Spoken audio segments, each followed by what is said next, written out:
game video booth.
Hey, y'all. Welcome in.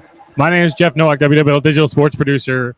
We're just giving you a quick live look at the Superdome. We got about 38 minutes to kick off. If you have any questions, comments, concerns, score predictions, whatever, throw them in the chat. I'll be here. I can answer. We have the inactives already.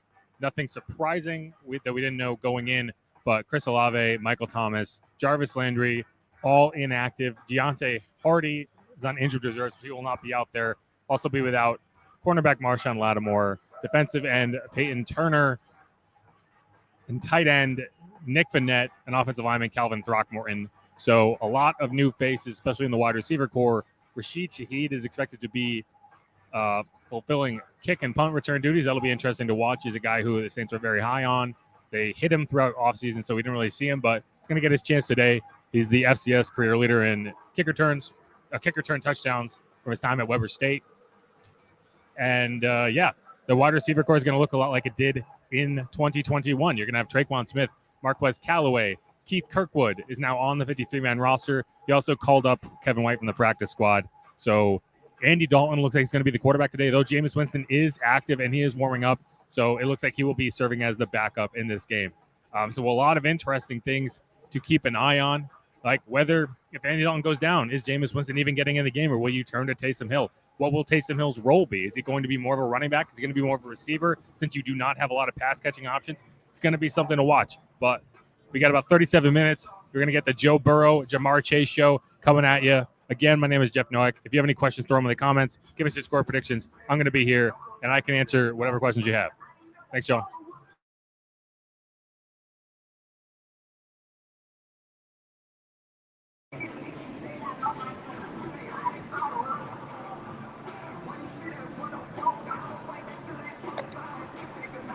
How's it going? Can't complain. I'm able to keep out all the ambient noise. Pretty much, yeah. It's actually kind of amazing. Yeah. I mean, you can hear it, but it's very directional. So like, I'm talking into it, so it's only picking up that audio, maybe like just enough to so you're aware that you're somewhere. Yeah. It's kind of what you want. Yeah. Nice. Yeah.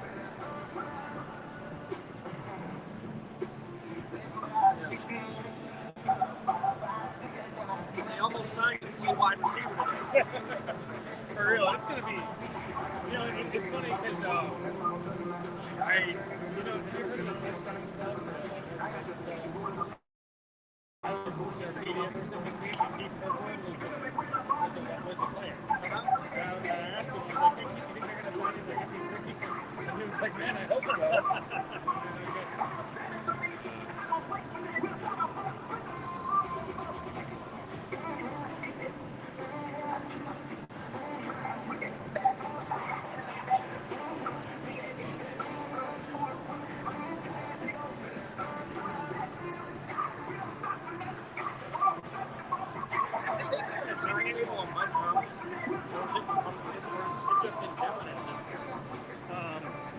I think he's close.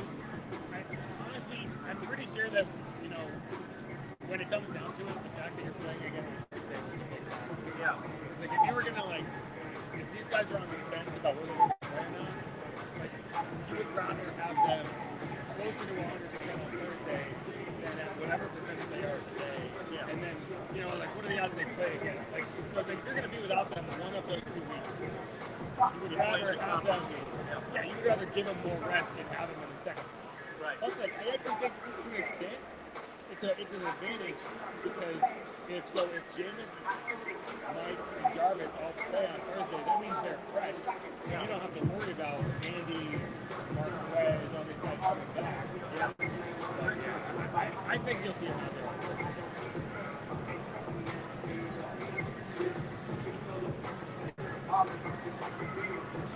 Question from John Levine. Any idea if T. Higgins is playing? He is not on the Bengals inactive list, which indicates that he's going to give it a go. We don't know exactly how effective he will be, but it seems like he's going to be out there. So good question. The Bengals are a healthy group. The Bengals do not have any significant names. The only big injury question you have for them is at left tackle with Jonah Williams. He's dealing with a knee injury. Is he able to be effective at left tackle? I'm sure the Saints are going to go after that hard. So that's going to be something to watch. But it looks like T. Higgins will be out there.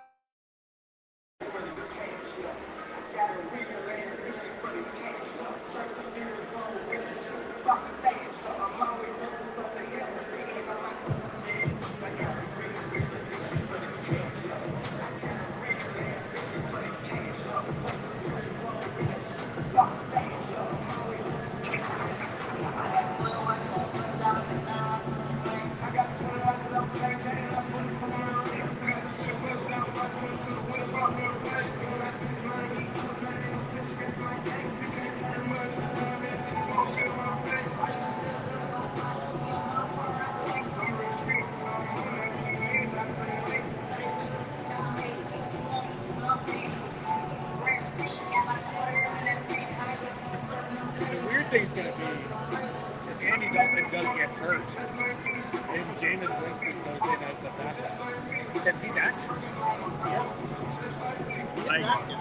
Yeah. He's warming up right now. He just threw a pass.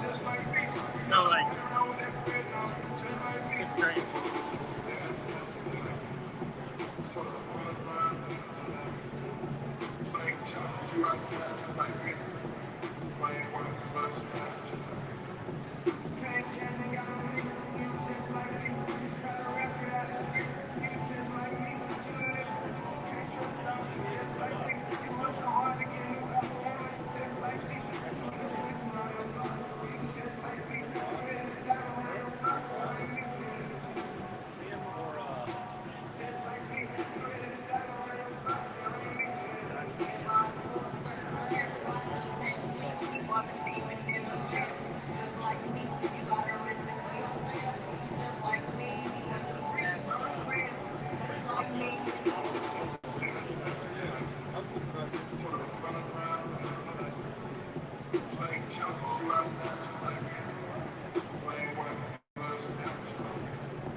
And welcome to the Caesars Superdome.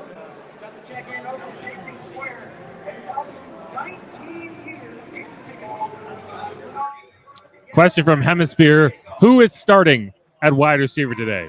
Well, that's it's funny because it's an unfamiliar group, but realistically, it's actually a pretty familiar group because it's what you saw last year. As we mentioned earlier, Deontay Hardy's on injured reserve, so he will not be out there. Rashid Shaheed is up and will handle punt and kick return duties. I don't think he will be involved in the pass game extensively, but you never know. If he was ever going to be, it would be today. It looks like Marquez Callaway and Traquan Smith are going to be wide receiver 1 and 2. They're going to get the start. And then beyond that, it's anybody's guess. I think Keith Kirkwood is probably the most likely candidate to get action in the slot, but I also think that Taysom Hill is going to be involved in the pass game today. So that's something to keep an eye on. As opposed to last week where he was more of a running back, I think he will be a pass catcher today. You also have Adam Troutman, Jawan Johnson, Nick Vannett is inactive. So those will be your primary pass catchers. The other name to keep in mind is Kevin White, who was called up from the practice squad. He was signed earlier this week. He's a guy who does know the system. He was here last year. He was here throughout training camp. So he could be involved in the pass game, but I would expect him to be more of a special teamer and to have your wide receivers primarily be Marquez Callaway, Traquan Smith, and Keith Kirkwood. And then you're going to see what happens. Elaine Carr, is it possible that Chris Olave may play? No, he has been deemed inactive. He was close. He was listed as questionable. He did practice all 3 days, but he clearly has still not gotten through the concussion protocol, and so he will be inactive. So you are really going into this game undermanned at wide receiver. And so you're going to have to rely on Taysom Hill, Alvin Kamara, Mark Ingram, Marquez Callaway, Traquan Smith, Keith Kirkwood, Adam Troutman. Those are your pass catchers, and you're going to have to make it work. Paul Schmidt, do the Saints have a significant advantage in the trenches? That's a good question. They should. And if you win this game, it's going to be because that is the case.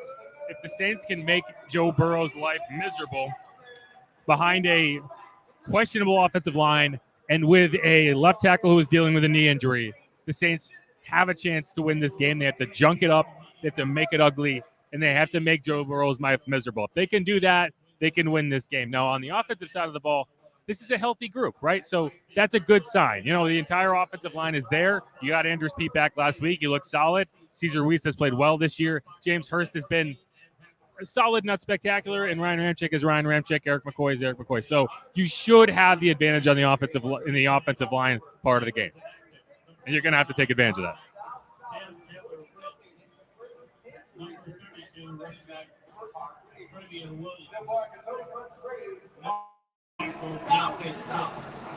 Number 79 guard Jackson Carmen.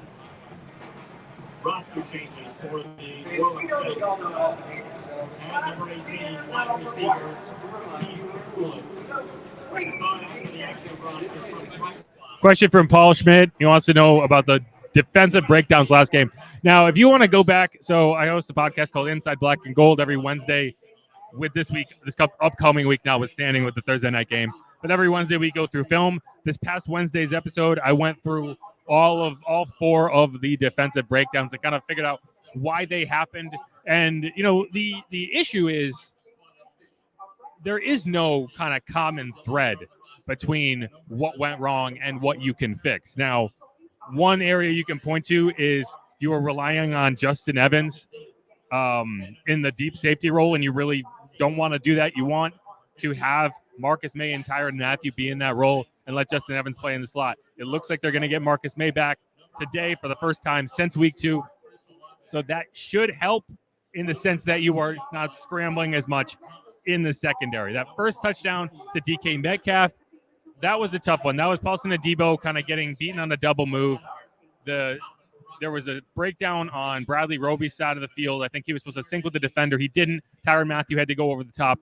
And so there was no one to defend that. So that's kind of one breakdown, right? Geno Smith extended the play and you couldn't get it done. The next 2 long touchdowns, those were both Paulson Adebo in coverage, getting beat downfield by Tyler Lockett, but he was supposed to have help over the top, and the help wasn't there. So it wasn't just on Paulson Adebo. He was in trail, and there was no one over the top. The first one, JT Gray bit to the corner, and Tyler Lockett ran to the post, and it was a touchdown. I think the issue there was you were trying to prevent 3 points, and you ended up allowing 7 because the Seahawks were right on the edge of field goal range. The next one, Paulson Adebo again, and this time it's just Tyler Lockett ran over the top of you. I think it was JT. I don't think it was JT Gray that time. I'd have to go back and check. But it was just an example of, like, sometimes you get beat over the top.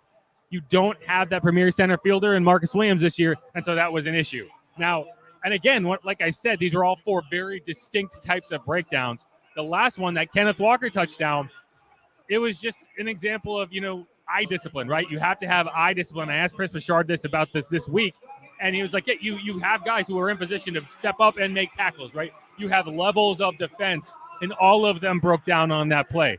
It was a misdirection play where Kenneth Walker kind of got lost behind all the big bodies on the offensive line, and no one in the Saints defensive backfield was able to identify where the ball was. They all thought Kenneth Walker was going one way. They got sucked too far toward the middle of the field, and he broke out the other way. Justin Evans was sticking with Geno Smith, who, he was expecting it to be a play action. They were running play action bootlegs all day long, so he took a step upfield.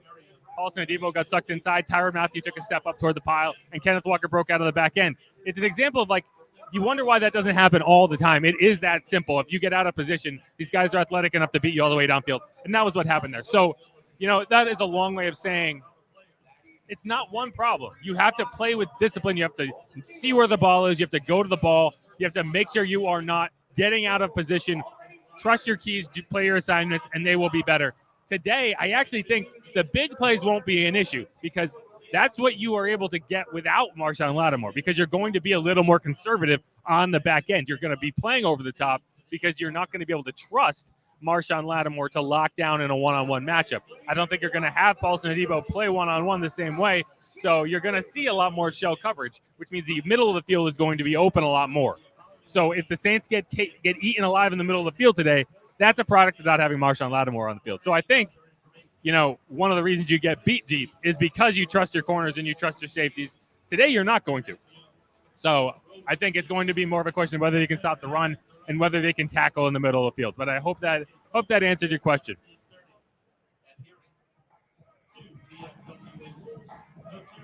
Yeah, as we alluded to, I think you are going to bracket Chase, right? I think you're going to put Paulson Adebo on him and give him help over the top. And you're going to force Joe Burrow to check down, force T. Higgins to beat you, and force Joe Mixon to beat you. But, yeah, that's what I think is going to happen.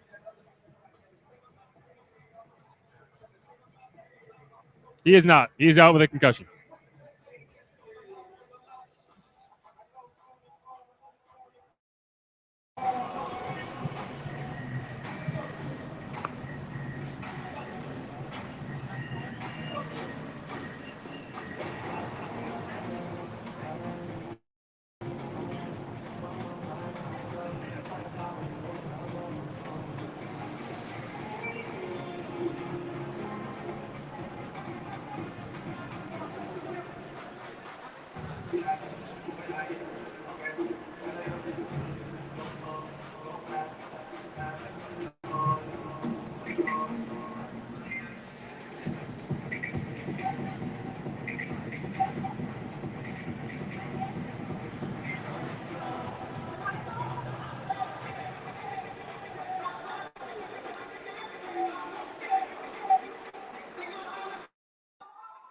They did not bring up Kirk Merritt. He is on the practice squad. They brought up Kevin White. They also brought up Chris Harris. You can only bring up 2 players from the practice squad each week.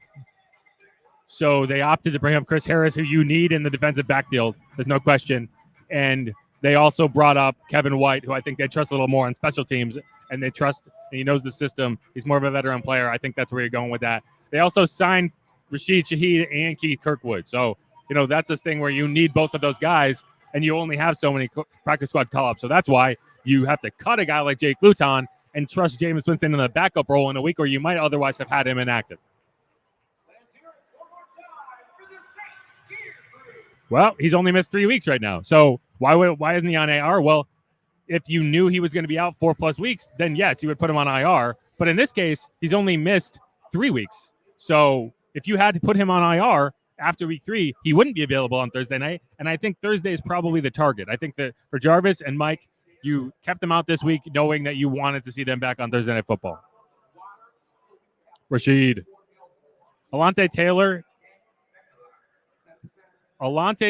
is on injured reserve. So he will not be available to play so he went on injured reserve after week 2. So you have to be out at least 4 weeks. So that's weeks 3, 4, 5, and 6. So if he is healthy enough to return, he can come back ahead of week 7. But that's a question of whether he's healthy. And he's dealing with a knee injury. We just don't know. But theoretically, he could come off injured reserve as early as tomorrow. But again, we don't know that. Rashid Shaheed. I enjoy the name. I mean, Richard Sherman is done. Richard Sherman is an analyst now. He's not coming to save anybody.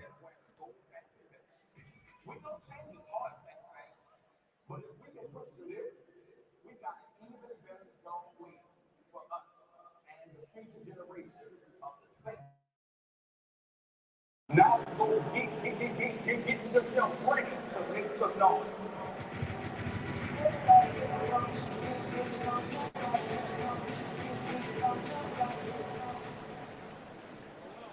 All right, man. So now let's take a look at the inactive list for today's game.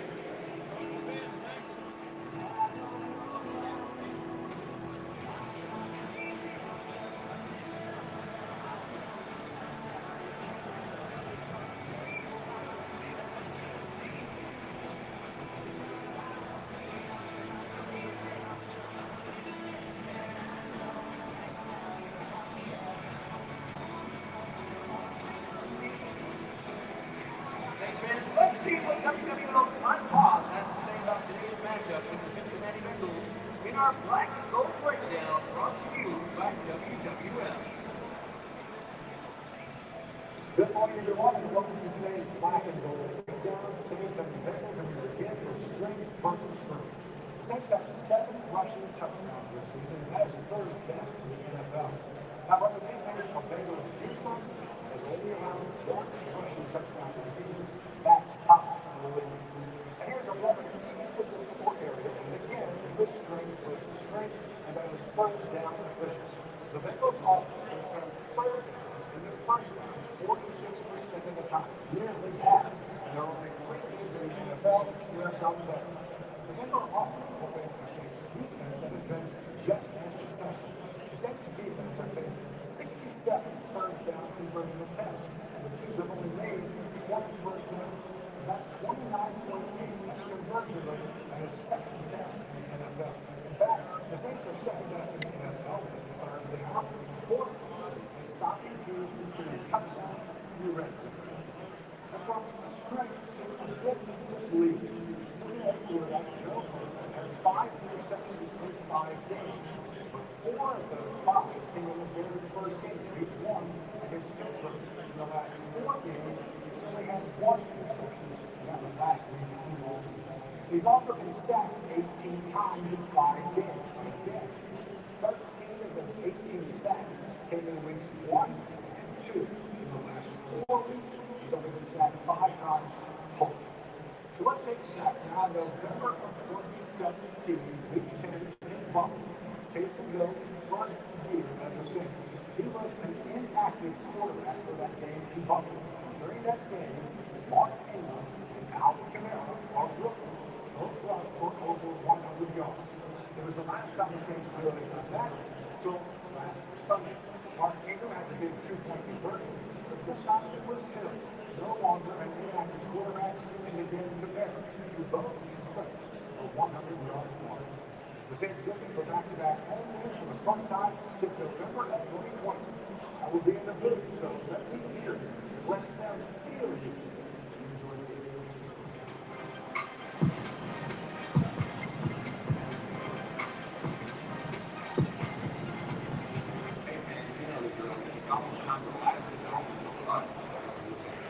All you got to do is grab your phone, open up the Saints app, and click light up the dome. Make sure to enable microphone and camera. New this year, the dynamic section-based light show. When dropping, be sure to select the section you're seeing. When there's 11 minutes on the clock, you need to be on your feet, ready to get lit. You heard them, Saints fans. You get to be part of today's player introduction experience. We're less than 5 minutes away from lighting up the dome with our new section-based lighting. Open up that Saints app, then click light up the dome. Be sure to enable your microphone and camera and select the section you're sitting in so you can participate in this one-of-a-kind experience.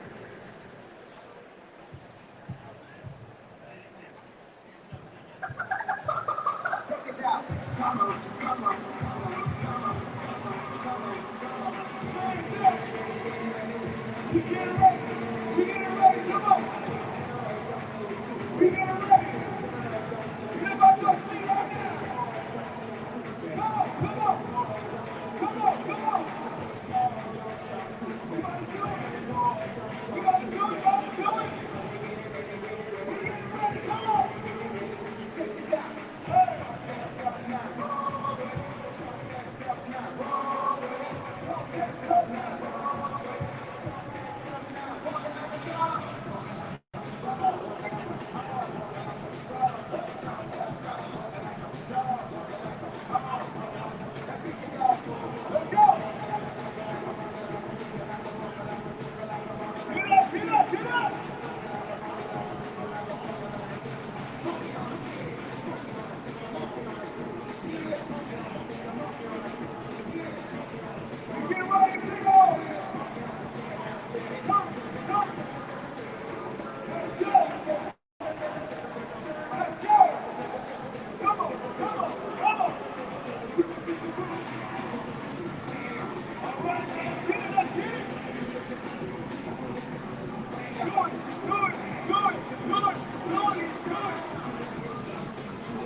or open up the Saints app and click Line Up the Dome.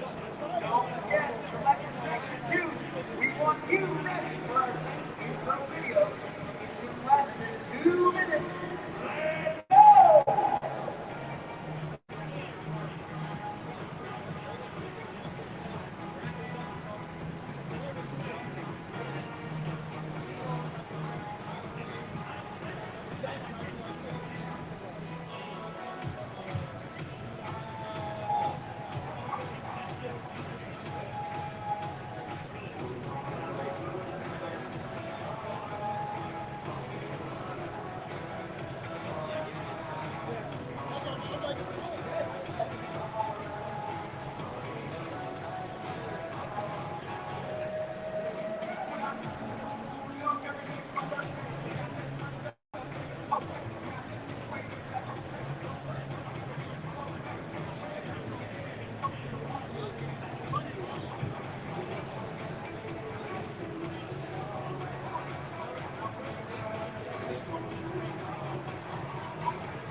New Orleans for Saints Nation. So is that the switch they flip and they want to turn the power off?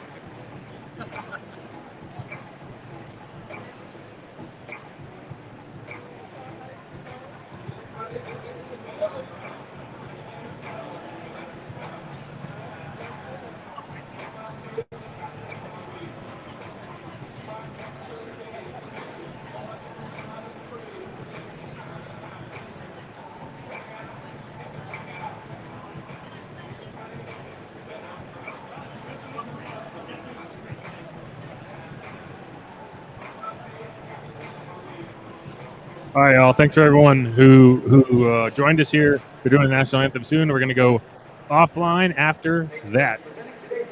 We can't broadcast the game live, so for anyone asking, this is got about a couple more minutes, and then we'll go off. Thanks for everyone. Make sure to check in next time. Peace, y'all. And also, we'll be doing a podcast after the game on Inside Black and Gold. Make sure to look out for that. Thanks. And now, to honor America, will you please remove your hats? Performing today's national anthem, Jolisa Janelle.